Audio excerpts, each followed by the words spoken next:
حضرت ابو ایوب روایت کرتے ہیں کہ میں نے رسول اللہ صلی اللہ علیہ وسلم سے سنا، فرماتے تھے اگر تم گناہ نہیں کرو گے تو اللہ تعالیٰ ایسے لوگ پیدا فرمائے گا جو گناہ کریں گے اور استغفار کریں گے، اللہ تعالیٰ ان کو معاف فرما دے گا. یعنی اللہ تعالیٰ کو بخشش کی دعا کرنا اور اپنے لیے استغفار کرنا اتنا پسند ہے کہ ان لوگوں سے زیادہ پیارے ہیں اس کو وہ لوگ کہ جو گناہ کر کے پھر اس سے بخشش مانگے بنسبت اس کے کہ کوئی یہ دعویٰ کرے کہ وہ گناہ کرتا ہی نہیں.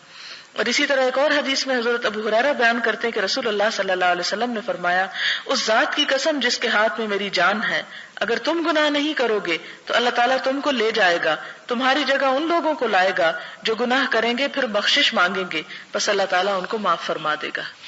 حضرت ابو ہریرہ بیان کرتے ہیں،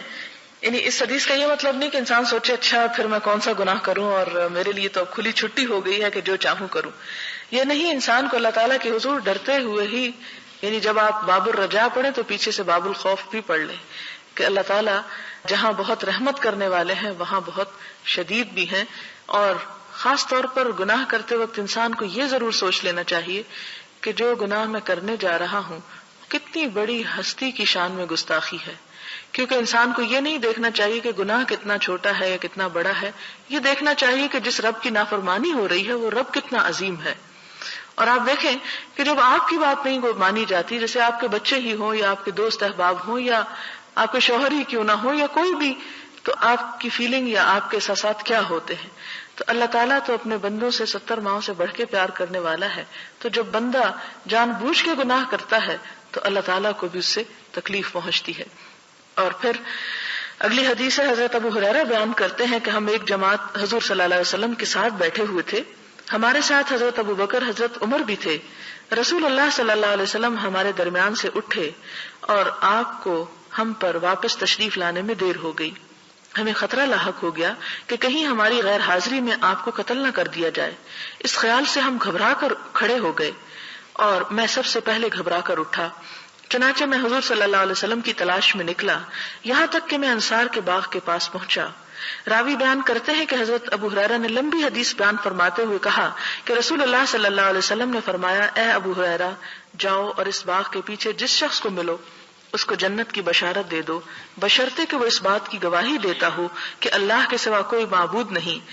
اس بات پر اس کا دل بھی یقین رکھتا ہو. یعنی پورے خلوص کے ساتھ وہ یہ بات کہنے والا ہو، نہ کہ صرف ظاہری طور پر. حضرت عبداللہ بن عمرو بن عاص بیان کرتے ہیں کہ نبی صلی اللہ علیہ وسلم نے حضرت ابراہیم علیہ السلام کے بارے میں اللہ عز و جل کا فرمان پڑھا کہ ابراہیم علیہ السلام نے کہا، اے میرے پروردگار، انہوں نے بہت لوگوں کو گمراہ کیا، بس جو شخص میری تابعداری کرے گا وہ مجھ سے ہے. پھر حضرت عیسیٰ علیہ السلام کا قول تلاوت کیا کہ آپ ان کو عذاب دیں تو یہ آپ کے بندے ہیں، اور اگر آپ ان کو معاف کر دیں گے تو آپ غالب حکمت والے ہیں.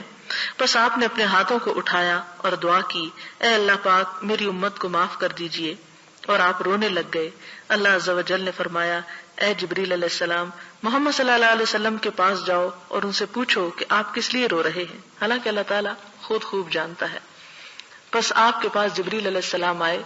رسول اللہ صلی اللہ علیہ وسلم نے اس کو بتا دیا جو آپ نے دعا کی تھی، اور اللہ خوب جانتا ہے کہ آپ نے کیا دعا کی تھی. تو اللہ تعالیٰ نے فرمایا، اے جبریل تم محمد صلی اللہ علیہ وسلم کے پاس جاؤ اور ان سے کہو کہ ہم آپ کو آپ کی امت کے بارے میں خوش کر دیں گے اور آپ کو غم میں مبتلا نہیں کریں گے. اس سے آپ اندازہ لگائیں کہ حضور صلی اللہ علیہ وسلم کے ہم پر کتنے احسانات ہیں، اور کتنا وہ اپنی امت کے بارے میں فکر مند ہوتے تھے، اور کتنا اپنی امت کے مستقبل کے بارے میں خوف رکھتے تھے کہ اللہ تعالیٰ کا غضب جو اتنا شدید ہے، اگر امت اس میں گرفتار ہو گئی تو چھوٹ کس طرح ہوگی. اور آپ ہمارے لیے دعائیں کرتے تھے، لیکن میں اور آپ سوچیں کہ ہم آپ صلی اللہ علیہ وسلم کے لیے کتنا درود پڑھتے ہیں، ہم آپ کے لیے کتنا درود بھیجتے ہیں اور آپ پر کتنا سلام پڑھتے ہیں. یہ کوتاہی ہونی نہیں چاہیے، کیونکہ آپ کے لیے جب درود شریف پڑھا جاتا ہے تو ایک دفعہ پڑھنے سے 10 رحمتیں لازم آتی ہیں. پھر اسی طرح حضرت معاذ بن جبل روایت کرتے ہیں کہ میں ایک گدھے پر نبی صلی اللہ علیہ وسلم کے پیچھے بیٹھا ہوا تھا. آپ نے فرمایا، اے معاذ کیا تجھے معلوم ہے کہ اللہ کا اس کے بندوں پہ کیا حق ہے اور بندوں کا حق اللہ پر کیا ہے؟ میں نے عرض کی کہ اللہ اور اس کے رسول خوب جانتے ہیں. آپ نے فرمایا، اللہ کا بندوں پہ یہ حق ہے کہ وہ اس کی عبادت کریں اور اس کے ساتھ کسی چیز کو شریک نہ ٹھہرائیں،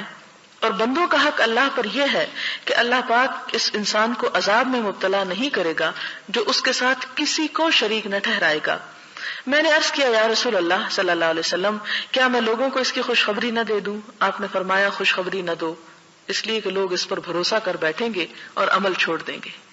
یعنی پھر کام نہیں کریں گے اور کہیں گے کہ بس چونکہ ہم کلمہ پڑھ رہے ہیں یہی ہمارے لیے کافی ہے۔ اور آج شاید ہمارے دور کی امت نے بھی یہی سوچ رکھا ہے، چونکہ ہم کلمہ پڑھتے ہیں اس لیے۔ لیکن سوچنا یہ چاہیے کہ ہم نے کلمہ کتنے شعور اور کتنے خلوص کے ساتھ پڑھا ہے۔ ہم تو اس لیے پڑھتے ہیں کہ مسلمانوں کے گھر میں پیدا ہو گئے، ہم نے اپنی ایفرٹ اور اپنے شوق اور اپنی محبت کے ساتھ کتنا اللہ تعالیٰ کا حق ادا کیا ہے، اس چیز کی طرف بھی توجہ لازم ہے۔ اور پھر آپ دیکھیں کہ جیسے سورۃ الکہف کی آخری آیت ہے، اس کا شان نزول میں یہ بتایا جاتا ہے، ایک روایت میں آتا ہے کہ ایک شخص حضور صلی اللہ علیہ وسلم کے پاس حاضر ہوا اور کہنے لگا کہ اللہ کے رسول صلی اللہ علیہ وسلم، میں جب کوئی کام کرتا ہوں تو میں چاہتا ہوں کہ دنیا میں بھی میری اس سے شہرت ہو اور آخرت میں بھی اس کا اجر ملے، تو کیا مجھے اجر ملے گا؟ کیا مجھے اس پر ثواب ہوگا؟ تو اس پر حضور صلی اللہ علیہ وسلم خاموش ہو گئے۔ پھر یہ آیت نازل ہوئی جو آپ نے پڑھ کر سنائی، من کان یرجو لقاء ربہ فلیعمل عملا صالحا ولا یشرک بعبادۃ ربہ احدا۔ جو شخص اپنے رب سے ملاقات کی امید رکھتا ہو اسے چاہیے کہ نیک عمل کرتا رہے، فلیعمل یعنی عمل کرتا رہے یا کرے، عملا صالحا نیک عمل، اور کیا نہ کرے، ولا یشرک بعبادۃ ربہ احدا، اور اپنے رب کی عبادت میں کسی کو شریک نہ ٹھہرائے۔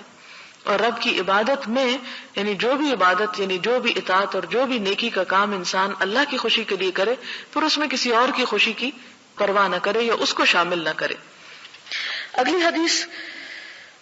حضرت براء بن عازب سے روایت ہے، نبی صلی اللہ علیہ وسلم نے فرمایا، مسلمان سے جب قبر میں سوال کیا جاتا ہے تو وہ گواہی دیتا ہے کہ اللہ کے سوا کوئی معبود نہیں اور محمد صلی اللہ علیہ وسلم اللہ پاک کے رسول ہیں۔ اللہ کا ارشاد خدا مومنوں کے دلوں کو ٹھیک اور پکی بات سے دنیا کی زندگی میں بھی مضبوط رکھتا ہے اور آخرت میں بھی رکھے گا۔ یہ ارشاد اللہ تعالیٰ کا ارشاد اس کے مطابق ہے۔ مراد یہ ہے کہ جو شخص دنیا میں ایمان پر قائم رہا، قبر کے اندر جب اس سے سوال کیے جائیں گے تو اس کی وجہ سے وہاں بھی وہ ثابت قدم رہے گا۔ حضرت انس رسول اللہ صلی اللہ علیہ وسلم سے روایت کرتے ہیں، آپ نے فرمایا کہ کافر جب کوئی نیک کام کرتا ہے تو اس کی وجہ سے اس کو دنیا ہی میں مزہ چکھا دیا جاتا ہے، دنیا میں ہی کوئی نہ کوئی اس کے لیے خیر خواہی بھلائی پیدا کر دی جاتی ہے، اور مومن کے لیے اللہ پاک اس کی نیکیوں کا آخرت میں ذخیرہ بناتے ہیں اور اس کی فرما برداری کی وجہ سے دنیا میں بھی رزق دیتے ہیں۔ ایک روایت میں ہے، بے شک اللہ کسی مومن کی نیکی کو رائے گاہ نہیں کرتا، دنیا میں بھی اس کو بدلہ ملتا ہے اور آخرت میں بھی اس کو بدلہ ملے گا، لیکن کافر ان نیکیوں کی وجہ سے جو اس نے اللہ کے لیے کی تھی دنیا میں رزق دیا جاتا ہے، اور جب وہ آخرت کی طرف جائے گا تو اس کے پاس کوئی نیکی ایسی نہیں ہوگی کہ جس کا اسے بدلہ دیا جائے، یعنی کافر کی ہر نیکی کا بدلہ دنیا ہی میں دے دیا جاتا ہے۔ حضرت جابر بیان کرتے ہیں کہ رسول اللہ صلی اللہ علیہ وسلم نے فرمایا کہ جو شخص 5 نمازیں ادا کرے اس کی مثال اس بڑی نہر کی طرح ہے جو تم میں سے کسی ایک کے دروازے پر جاری ہو اور وہ روزانہ 5 دفعہ اس میں نہاتا ہو، یعنی نماز بھی گناہوں سے انسان کو پاک صاف کر دیتی ہے۔ اب آپ دیکھیں کہ حضور صلی اللہ علیہ وسلم نے اتنی بشارتیں دیں کہ اللہ تعالیٰ کلمہ پڑھنے والے مسلمان کو معاف کر دے گا، لیکن آپ ایک مثال ایسی نہیں ڈھونڈ سکتے صحابہ کرام کی زندگی میں کہ جس سے انہوں نے ان احادیث کا مطلب یہ سمجھا ہو کہ چاہے نماز پڑھے یا نہ پڑھے اللہ تعالیٰ معاف کر دے گا، کیونکہ ہمیں کوئی صحابی ایسے نہیں ملتے کہ جنہوں نے جان بوجھ کر کوئی ایک نماز بھی چھوڑ دی ہو۔ لیکن ہمارے فہم میں یا ہماری سمجھ میں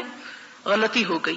ہم نے ان احادیث کا اور ان باتوں کا مطلب یہ سمجھ لیا کہ صرف زبان سے لا الہ الا اللہ کہہ دو اور کچھ کام کرنے کی ضرورت نہیں، چاہے نماز پڑھو یا نہ پڑھو، روزہ رکھو یا نہ رکھو، فرائض ادا کرو یا نہ کرو، بخشش لازم ہے۔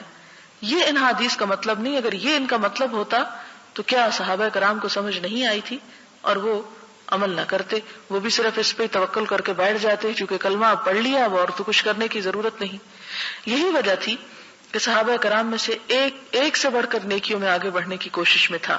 کیونکہ انہیں اس بات کی اچھی طرح سمجھ آ چکی تھی کہ لا الہ الا اللہ کہنے کا مطلب یہ ہے کہ پھر اللہ کی اطاعت بھی کی جائے۔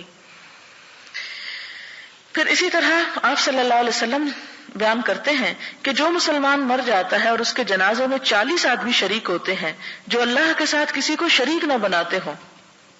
تو اللہ تعالیٰ اس میت کے بارے میں ان کی سفارش کو قبول فرمائے گا اب یہ ہے کہ 40 بندے تو شریک ہو جائیں، لیکن یہ کیا معلوم کہ کس کا ایمان اور کس کا عقیدہ کس طرح کا ہے۔ آپ کو معلوم ہے کہ حضرت عثمان کو دفن کس طرح کیا گیا تھا؟ تاریخ میں پڑھا آپ نے کہ رات کے اندھیرے میں چھپ کر آپ کی بیوی نے آپ کو غسل دیا تھا اور چھپ کر آپ کو دفن کیا گیا تھا، آپ کا جنازہ برسر عام نہیں ہوا تھا۔ خیر ان لوگوں کو تو دنیا میں ہی جنت کی بشارت مل گئی تھی، میں تو صرف مثال یہ اس موقع پہ اس لیے دے رہی ہوں کہ ضروری نہیں کہ ہم اس انتظار میں بیٹھ جائیں کہ ہمارے 40 لوگ ہمارا جنازہ پڑھیں گے تو ہم بخشے جائیں گے۔ پہلے تو ہمیں کوئی گارنٹی نہیں کہ معلوم نہیں موت کہاں آتی ہے۔ اب دیکھیں کئی ایسے لوگ بےچارے فوت ہو جاتے ہیں، سمندر کی لہروں میں بہہ جاتے ہیں، کہیں اور کریش ہو جاتے ہیں کہ پھر ان کا جنازہ بھی نہیں پڑھا جاتا، یا کسی کو ایسے لاسٹ ایسی جگہ پہ گم ہو جاتے ہیں، ایسی جگہ پہ موت واقع ہو جاتی ہے کہ ڈھونڈنے سے میت بھی نہیں ملتی، تو جنازہ کہاں کا۔ تو اس لیے ان چیزوں پہ بھروسہ کر کے انسان کو عمل نہیں چھوڑ دینا چاہیے۔ لیکن یہاں یہ صرف امید دلانے والی بات ہے کہ اللہ تعالیٰ سے امید رکھنی چاہیے، اور دوسری بات یہ کہ انسان کو کوشش کرنا چاہیے کہ اس کے آس پاس اس کے ماحول میں ایسے لوگوں کی کثرت ہو، اس کا اٹھنا بیٹھنا، اس کی دوستی، اس کی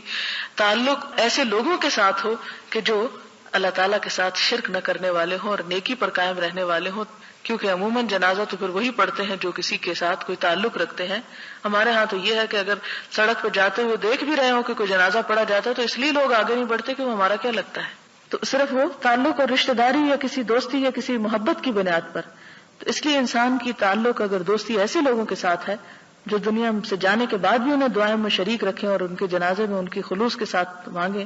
ایک موقع پر حضور صلی اللہ علیہ وسلم نے کسی صحابی کا جنازہ پڑھا اور اتنی اچھی دعا کی کہ ایک اور صحابی ہے، مجھے نام یاد نہیں ہے اس وقت، انہوں نے یہ خواہش کی کہ میرا آج یہ دل چاہتا تھا کہ کاش یہ میت میں ہوتا اور مجھ پر اللہ کے رسول صلی اللہ علیہ وسلم اس طرح کی دعائیں پڑھتے۔ تو یہ قسمت کی بات ہوتی ہے کہ کسی کو کیا نصیب ہو جائے، اور وہ بھی اللہ تعالیٰ اپنی رحمت پھر اسی لیے کرتا ہے کہ وہ بندے اللہ تعالیٰ کی رحمت کو دعوت دیتے ہیں اور اس کے لیے فریادیں کرتے ہیں۔ پھر حضرت عبداللہ بن مسعود بیان کرتے ہیں کہ ہم نبی صلی اللہ علیہ وسلم کے ساتھ 40 انسان ایک خیمے میں تھے۔ آپ نے فرمایا کیا تم اس بات پر راضی ہو کہ تم تمام جنت والوں میں 1/4 ہو، یعنی جنت میں جتنے لوگ جائیں 1/4 تم لوگ ہو۔ ہم نے عرض کیا جی ہاں ہم راضی ہیں۔ آپ نے فرمایا کیا تم اس بات پہ راضی ہو کہ تم تمام اہل جنت میں 1/3 ہو، یعنی تیسرا حصہ ہو، چوتھا نہیں۔ ہم نے عرض کیا جی ہاں ہم راضی ہیں۔ آپ نے فرمایا اس ذات کی قسم جس کے ہاتھ میں محمد صلی اللہ علیہ وسلم کی جان ہے، میں امید کرتا ہوں کہ تم تمام اہل جنت سے نصف ہوگے، یعنی امت محمد صلی اللہ علیہ وسلم جنت والوں کا آدھا حصہ ہوگی، امید کرتا ہوں۔ اور یہ اس طرح ہے کہ جنت میں مسلمان کے سوا کوئی داخل نہ ہو سکے گا، اور تمہاری مثال مشرکین کے مقابلے میں اس سفید بال کی طرح ہے جو سیاہ رنگ والے بیل کے چمڑے میں ہوتا ہے۔ اندازہ کریں کہ دنیا میں مشرکین کی اتنی کثرت ہوگی کہ اس میں خالص عقیدے والے اس طرح ہوں گے کہ جیسے سیاہ بیل کے اندر جسم پر ایک سفید بال۔ اب نسبت دیکھیں کیا ہے، یعنی صرف زبان سے یہ کہہ دینا کہ لا الہ الا اللہ یہ کافی نہیں ہے، انسان کو ہر دم کوشش کرنی چاہیے کہ کہیں اس کی زبان سے کہیں اس کے عمل میں کوئی ایسا شرک کا عمل جو ہے وہ داخل نہ ہو جائے۔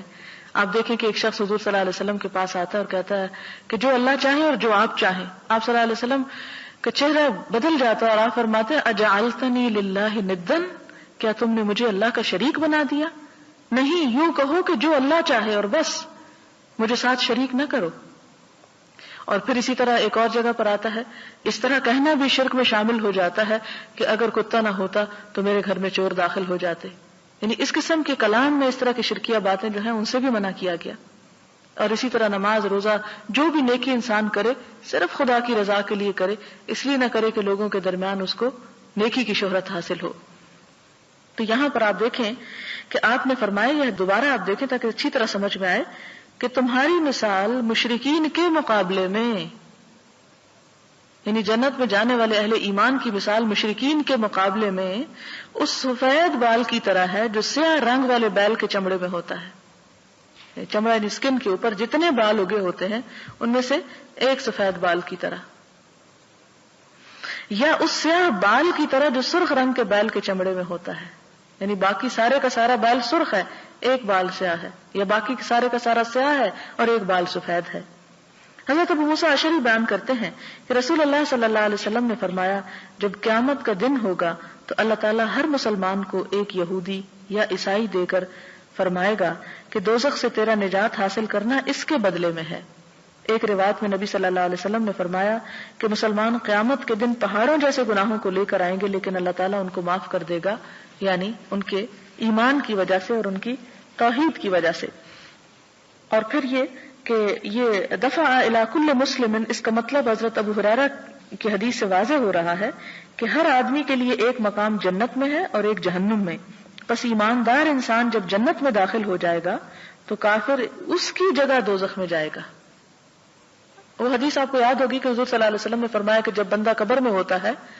تو اس کا ٹھکانہ جو ہے وہ جنت یا دوزخ جو بھی ہوتا ہے اسے دکھایا جاتا ہے، اور اس کے ساتھ اس کو اگر جنتی ہے تو دکھایا جاتا ہے، اگر تم جہنمی ہوتے تو وہ تمہارا ٹھکانہ ہوتا، اور اسی طرح جو جہنم کا شخص ہوتا ہے اس کو دکھایا جاتا ہے اگر تم جنتی ہوتے تو تمہارا جنت میں وہ جگہ تھی۔ اب قیامت کے دن ان جگہوں کا تبادلہ ہو جائے گا، مسلمان کے مومن کے جہنم والی جگہ پر کافر چلا جائے گا، اور کافر کے لیے جو جنت کا ٹکڑا رکھا ہوا تھا اور وہ اس کا اہل نہیں بنا اس کی جگہ مسلمان چلا جائے گا، وہ تبادلہ ہو جائے گا اس طرح۔ اب آپ دیکھیں کہ جنت اور جہنم جیسا کہ آپ صلی اللہ علیہ وسلم نے فرمایا کہ چٹیل میدان ہے، اس کے سوا کچھ نہیں، تمہاری نیکیاں یا برائیاں اس میں وہ جو کچھ اگا دیتی ہیں جو تم چاہتے ہو،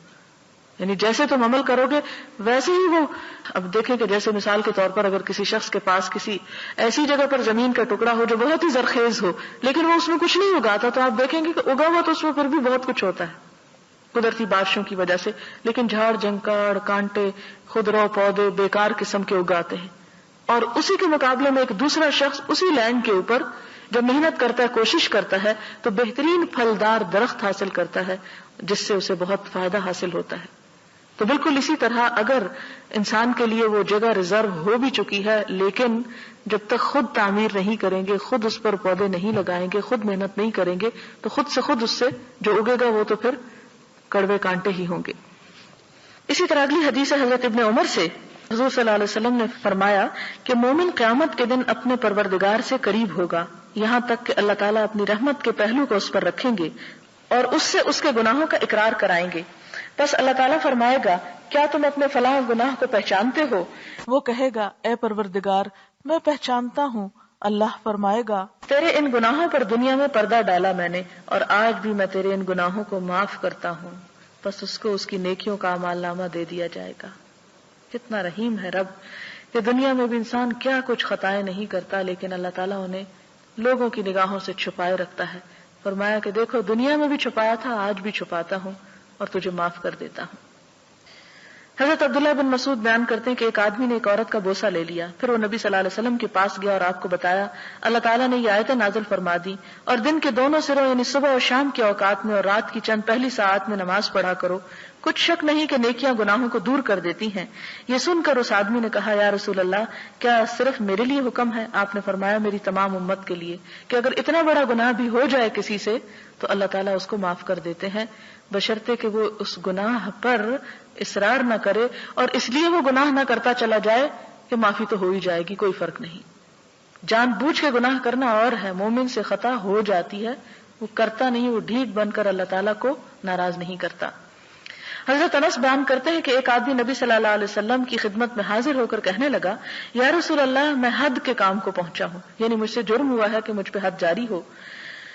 اس پر لہٰذا مجھ پہ حد قائم کریں۔ اسی اسنا میں نماز کا وقت ہو چکا تھا، اس آدمی نے رسول اللہ صلی اللہ علیہ وسلم کے ساتھ نماز ادا کی۔ جب نماز ختم ہو چکی تو اسی آدمی نے عرض کیا یا رسول اللہ میں حد کے کام کو پہنچا ہوں، مجھ پر اللہ کی کتاب کا حکم نافذ فرمائیں۔ آپ نے فرمایا کیا تو ہمارے ساتھ نماز میں موجود تھا؟ اس نے کہا جی ہاں۔ فرمایا تجھے معاف کر دیا گیا۔ اور اس میں حد سے مراد یہ ہے کہ ایسا گناہ جو قابل تعزیر ہے، ورنہ یہاں حد سے مراد حقیقی حد نہیں ہے جیسے کہ زنا کی حد یا شراب پینے کی حد، اس لیے کہ یہ حدود نماز پڑھنے سے ساقط نہیں ہوتی اور نہ ہی کسی حاکم کے لیے جائز ہے کہ ایسے مجرم کو معاف کر دے۔ اور اس کے بارے میں آپ دیکھیں کہ حضور صلی اللہ علیہ وسلم کے طرز عمل سے یہ بات ثابت ہے کہ آپ نے حدود نافذ کی۔ یہاں مراد یہ کہ ایسا کوئی گناہ کہ جس پر سزا مل سکتی تھی، اور آپ کو معلوم ہوگا کہ حد اور تعزیر میں فرق کیا ہے۔ مثلا آپ دیکھیں کہ شراب پینے پر تو 80 کوڑوں کی حد مقرر ہے، لیکن اگر کوئی شخص کسی اور چیز کا جیسے ہیروئن وغیرہ کا نشہ کر لیتا ہے اور اس میں وہ نشے میں مست ہو جاتا ہے تو اس صورت میں اس پر حد شراب والی نافذ نہیں ہوگی بلکہ تعزیر ہوگی. تعزیر سے مراد یہ ہے کہ حاکم وقت فیصلہ کرے گا کہ اس کا یہ جرم کس وجہ سے ہے، کس درجے کا ہے اور اس پر اس کو کتنی سزا ملنی چاہیے. تو یہاں پر یہ کہ اس سے کوئی ایسا گناہ سرزد ہوا تھا کہ جس پر اسے سزا دی بھی جا سکتی تھی اور معاف بھی کی جا سکتی تھی، لیکن حدود جو ہیں ان کا نافذ کرنا جو ہے، جیسے سورۃ نور میں آپ پڑھ سکتے ہیں کہ اللہ تعالیٰ فرماتے کہ سورۃ انزلناہا وفرضناہا، یہ ایک ایسی سورت ہے جسے ہم نے نازل کیا اور ہم نے اسے فرض کیا. اور اس کی تفسیر میں اگر آپ پڑھیں تو آپ نے دیکھیں کہ حضور صلی اللہ علیہ وسلم نے فرمایا کہ ایک ایسا حاکم جو کسی حد میں اگر 1 کوڑے کا اضافہ کرتا ہے تو وہ بھی جہنم میں ہے، اور اگر 1 کوڑے کی کمی کر دیتا ہے تو وہ جہنم میں. قیامت کے دن جب اللہ تعالیٰ اس سے پوچھیں گے کہ تم نے ایسا کیوں کیا، تو جس نے زیادہ کی ہوگی وہ کہے گا کہ اس لیے تاکہ لوگ عبرت پکڑے. تو آپ نے فرمایا، اللہ تعالیٰ فرمائے گا کہ نہیں، تجھے یہ اختیار نہیں کہ تو اس میں 1 کی بھی اضافہ کر. اور اگر کسی نے 99 مارے اور 100 چھوڑ دیا، اگر 100 کوڑے پڑنے تھے تو وہ اللہ تعالیٰ کو عرض کرے گا کہ میں نے رحم کہا کہ 1 معاف کر دیا. تو اللہ تعالیٰ فرمائیں گے کہ تجھے اختیار نہیں تھا کہ تو معاف کر دیتا.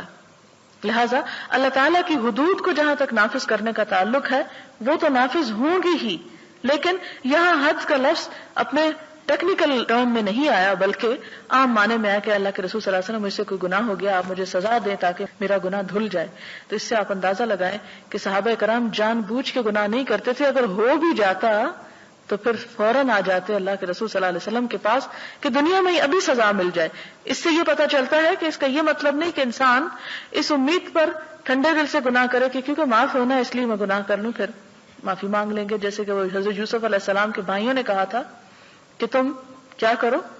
یوسف کو قتل کر دو، وَتَكُونُوا مِن بَعْدِهِ قَوْمًا صَالِحِينَ، اور اس کے بعد تم نیک بن جانا. تو یہ کس کو دھوکہ دیتا ہے انسان؟ اللہ تعالیٰ کو نہیں. انسان اگر کبھی انسان ہونے کے ناطے جب خطا کر لیتا ہے تو ان گناہوں کی بخشش کا یہاں پر ذکر کیا جا رہا ہے. پھر حضرت انس بن مالک بیان کرتے ہیں کہ رسول اللہ صلی اللہ علیہ وسلم نے فرمایا، بے شک اللہ تعالیٰ اس بندے سے راضی ہوتا ہے جو کھانا تناول کرتا ہے تو الحمدللہ کہتا ہے، یا پانی پیتا ہے تو الحمدللہ کہتا ہے، یعنی نعمت کا پھر وہ ایک طرح سے شکر ادا ہو جاتا ہے. حضرت ابو موسیٰ روایت کرتے ہیں کہ نبی صلی اللہ علیہ وسلم نے فرمایا، بے شک اللہ رات کے وقت اپنے ہاتھ کو پھیلاتا ہے تاکہ دن بھر گناہ کرنے والے توبہ کریں، اور دن کو اپنا ہاتھ پھیلاتا ہے تاکہ رات بھر گناہ کرنے والے توبہ کر لیں. یہ سلسلہ قائم رہے گا جب تک کہ سورج مغرب کی طرف سے طلوع نہ ہو جائے. حضرت ابو نجیح عمر بن ابسہ السلمی روایت کرتے ہیں کہ دور جاہلیت میں میں سمجھتا تھا کہ لوگ گمراہی پر ہیں، چونکہ وہ بتوں کی پوجا کرتے تھے، اس لیے میرے نزدیک وہ صحیح دین پر نہ تھے. چنانچہ میں نے سنا کہ مکہ میں ایک آدمی ہے جو لوگوں کو نئی نئی خبریں دیتا ہے، یعنی حضور صلی اللہ علیہ وسلم کی طرف اشارہ ہے. میں اپنی سواری پر سوار ہو کر اس کے پاس گیا تو میں کیا دیکھتا ہوں کہ وہ رسول اللہ صلی اللہ علیہ وسلم ہیں، چھپ چھپ کر رہتے ہیں اور اس کی قوم ان کی مخالفت میں بڑی دلیر ہے. میں ایک جگہ بلطائف الحیل میں ان کی خدمت میں حاضر ہوا. میں نے عرض کیا، یعنی آپ چونکہ چھپ چھپ کے عبادت کرتے تھے اس لیے خاص جگہ کا نام ہے کہ وہاں میں حاضر ہوا. میں نے عرض کیا کہ آپ کون ہیں؟ آپ نے فرمایا میں نبی ہوں. میں نے عرض کیا نبی کس کو کہتے ہیں؟ آپ نے فرمایا مجھے اللہ نے رسول بنا کر بھیجا ہے. میں نے عرض کیا کیا چیز دے کر بھیجا ہے؟ آپ نے فرمایا مجھے صلہ رحمی کرنے اور بتوں کو توڑنے کے لیے بھیجا ہے، نیز اس لیے کہ اللہ کو ایک سمجھا جائے، اس کے ساتھ کسی کو شریک نہ ٹھہرایا جائے. میں نے عرض کیا اس دین پر آپ کے ساتھی کون ہیں؟ فرمایا ایک آزاد ایک غلام. ان دنوں میں ابھی تک حضرت ابو بکر اور حضرت بلال اسلام کے دائرے میں داخل ہوئے تھے. میں نے عرض کیا میں آپ کا تابع دار ہوں. آپ نے فرمایا ان حالات میں آپ کے لیے میری تابع داری کرنا مشکل ہے. لوگوں کا جو میرے ساتھ طرز عمل ہے وہ آپ کے سامنے ہے. ابھی آپ اپنے گھر واپس چلے جائیں، جب آپ سنیں کہ مجھے غلبہ حاصل ہو چکا ہے تو میرے پاس آ جانا. وہ بیان کرتا ہے کہ میں اپنے گھر چلا گیا. جب رسول اللہ صلی اللہ علیہ وسلم ہجرت فرما کر مدینہ تشریف لے گئے تو ابھی تک میں گھر میں ہی تھا اور آپ کے بارے میں خبریں معلوم کرتا رہتا تھا اور لوگوں سے پوچھتا رہتا تھا، یہاں تک کہ میرے گھر والوں میں سے ایک جماعت مدینہ گئی. واپسی پر میں نے ان سے پوچھا کہ اس آدمی کا کیا حال ہے جو مدینہ میں آیا ہوا ہے. انہوں نے جواب دیا لوگ تیزی کے ساتھ اس کی طرف جا رہے ہیں. اس کی قوم نے اس کو قتل کرنے کا منصوبہ بنایا تھا لیکن وہ اسے قتل نہ کر سکے. یہ سن کر میں مدینہ آیا، آپ کی خدمت میں حاضر ہوا. عرض کیا یا رسول اللہ صلی اللہ علیہ وسلم آپ مجھے پہچانتے ہیں؟ فرمایا ہاں تو وہی انسان ہے جو مجھے مکہ میں ملا تھا. بس میں نے عرض کیا یا رسول اللہ صلی اللہ علیہ وسلم مجھ کو وہ باتیں بتلائیں جو اللہ نے آپ کو سکھائی ہیں، اور میں ان باتوں کو نہیں جانتا مجھ کو نماز کے بارے میں بتائیں۔ فرمایا صبح کی نماز ادا کرنے کے بعد جب تک سورج ایک نیزے کے برابر نہ ہو جائے نماز ادا کرنے سے بند رہو، اس لیے کہ سورج شیطان کے دو سینگوں کے درمیان طلوع ہوتا ہے، اس وقت کافر اس کو سجدہ کرتے ہیں۔ اس کے بعد نماز پڑھو، اس لیے کہ نماز میں فرشتے حاضر ہوتے ہیں اور نماز پڑھنے والوں کے گواہ بنتے ہیں، یہاں تک کہ نیزے کا سایہ تقریباً رہے، یعنی نصف النہار کے وقت۔ تو اس وقت بھی نماز پڑھنے سے رکے رہو، کیونکہ اس وقت جہنم زیادہ بھڑک رہی ہوتی ہے۔ جب سایہ ڈھل جائے تو نماز پڑھو، اس لیے کہ نماز میں فرشتے حاضر ہوتے ہیں اور نماز پڑھنے والوں کے گواہ بنتے ہیں، یہاں تک کہ تو عصر کی نماز ادا کرے۔ پھر سورج کے غروب ہونے تک نماز پڑھنے سے رک جا، یہاں تک کہ سورج ڈوب جائے، اس لیے کہ سورج شیطان کے دو سینگوں کے درمیان ڈوبتا ہے اور اس وقت کافر اس کو سجدہ کرتے ہیں۔